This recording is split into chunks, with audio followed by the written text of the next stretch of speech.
Victory with S community के सदस्यों के लिए यह वीडियो बहुत ही खास और इम्पोर्टेंट होने वाला है, क्योंकि इस वीडियो में मैं pending account, email verification, how to check account, KYC verification process और डबल रजिस्ट्रेशन के संदर्भ में बात करने वाला हूं। यदि आप इसे जानना चाहते हैं तो इस वीडियो में लास्ट तक बने रहें, फुल वॉच करें। और यदि आपने अभी तक हमारे चैनल को सब्सक्राइब नहीं किया है तो आपसे छोटा सा रिक्वेस्ट है कि प्लीज़ आप हमारे चैनल को सब्सक्राइब कर लें और बेल आइकन के बटन को रिफ्रेश कर दें। नमस्कार दोस्तों, मैं राइटर विजय अपने यूट्यूब मंच से आपका हार्दिक स्वागत करता हूं। आप कैसे हैं? आई होप कि आप अच्छे होंगे, स्वस्थ होंगे और व्यस्त होंगे। आइए बढ़ते हैं विक्टोरी विथ एस प्लेटफॉर्म की ओर और जानते हैं आज के टॉपिक के संदर्भ में चंद बातें। तो मैं आपके जानकारी के लिए बता दूं कि यदि आपने विक्टोरी विथ एस प्लेटफॉर्म में अपना रजिस्ट्रेशन किया था और तत्काल आपको ईमेल प्राप्त नहीं हुआ था, जिस वजह से आपने अपना ईमेल वेरिफिकेशन नहीं कर पाया था और बाद में आप अपना केवाईसी प्रोसेस भी कंप्लीट नहीं कर पाए थे, तो आपका स्टेटस पेंडिंग दिखाई दे रहा था। इस तरह के जितने भी लंबित अकाउंट थे उसे 45 डेज या 30 डेज पॉलिसी के तहत सिस्टम से हटा दिया गया था, उसे रिमूव कर दिया गया था। आप जिसके सर्किल में थे वहाँ से हट चुके थे। लेकिन हालिया के अपडेट के अनुसार मिस्टर एस सर ने उन सभी आईडी को धीरे धीरे पुनः रीस्टोर करना शुरू कर दिया है। मेरे सर्किल से भी कुछ आईडी को हटाया गया था, उसे रिमूव किया गया था, लेकिन आज मेरे सर्किल में भी उन आईडी को रीस्टोर कर दिया गया है। अब आप कैसे पता करेंगे कि आपकी आईडी को आपके ब्लेसर के सर्किल में रीस्टोर किया गया है या नहीं किया गया है? तो इसे पता करने के मुख्यतः दो तरीके हैं। या तो आप अपने ब्लेसर से कांटेक्ट करें और उनसे जानकारी प्राप्त करें कि उनके सर्किल में आपके आईडी को रीस्टोर किया गया है या नहीं किया गया है, या आप अपनी आईडी को अपने आईडी और पासवर्ड से लॉगिन करके देखें। यदि आपकी आईडी लॉगिन हो जाती है तो निश्चय ही आपके आईडी को रीस्टोर कर दिया गया है। यदि नहीं होती है तो आने वाले दिनों में उसे किया जाएगा। अब सवाल उत्पन्न लेता है कि यदि आपकी आईडी को आपके ब्लेसर के सर्किल में रीस्टोर कर दिया गया है, उसे एडजस्ट कर दिया गया है, तो फिर आप अपना ईमेल वेरिफिकेशन और केवाईसी वेरिफिकेशन कैसे कंप्लीट करेंगे? तो दोस्त, जब आप अपनी आईडी को लॉगिन करेंगे तो नेक्स्ट पेज पर आपको एक मैसेज मिलेगा, रीसेंट ईमेल।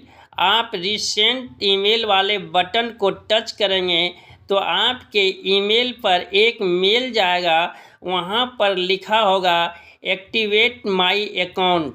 जब आप एक्टिवेट माई अकाउंट वाले बटन को टच करेंगे तो फिर आपका ईमेल वेरिफिकेशन हो जाएगा और आपको रीडायरेक्ट केवाईसी वाले पेज पर कर देगा। और फिर आप वहाँ पर अपने लीगल डॉक्यूमेंट, आधार कार्ड, ड्राइविंग लाइसेंस या पासपोर्ट में से किसी एक लीगल डॉक्यूमेंट के माध्यम से आप अपना केवाईसी प्रोसेस कंप्लीट कर सकते हैं और अपनी पहुंच विक्टोरी विथ एस प्लेटफॉर्म के बैक ऑफिस तक बना सकते हैं। लेकिन केवाईसी प्रोसेस कंप्लीट करने से पूर्व आपको कई मुख्य बातों का ध्यान रखना बहुत ही ज़रूरी है। जैसा कि आप जिस मोबाइल से केवाईसी प्रोसेस कंप्लीट करना चाहते हैं, तो सबसे पहले आप उस मोबाइल के हिस्ट्री को डिलीट कर लें। फिर क्रोम ब्राउज़र या आप जिस ब्राउज़र को यूज करते हैं उस ब्राउज़र को अपडेट कर लें और फिर आप उस मोबाइल के कैमरा के एक्सिस की जांच कर लें कि कैमरा का एक्सिस ऑन है या ऑफ है।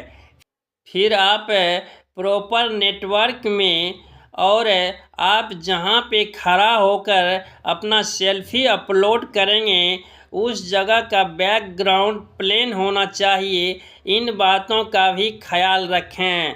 दूसरी बात, यदि आपने अपने लीगल डॉक्यूमेंट को क्रॉप करके अपने मोबाइल में रख लिया है और आप वहां से अपलोड करके अपना KYC प्रोसेस कंप्लीट करना चाहते हैं तो मैं आपको बता देना चाहता हूं कि वहां से अपलोड करके भी आपका KYC प्रोसेस कंप्लीट हो जाएगा।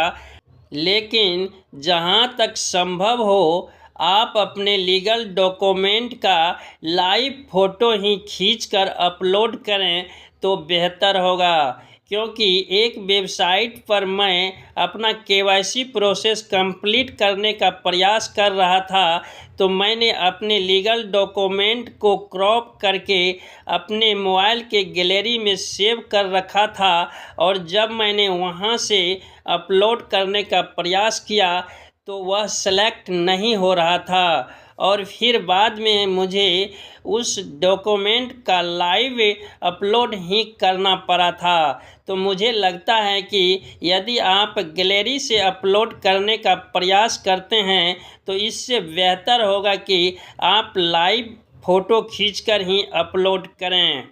दूसरी बात, आपको यह भी ख्याल रखना है कि KYC प्रोसेस कंप्लीट करने के लिए आपको अनलिमिटेड बार ट्राई करने का ऑप्शन नहीं मिलेगा, बल्कि यह संख्या भी निश्चित होगी।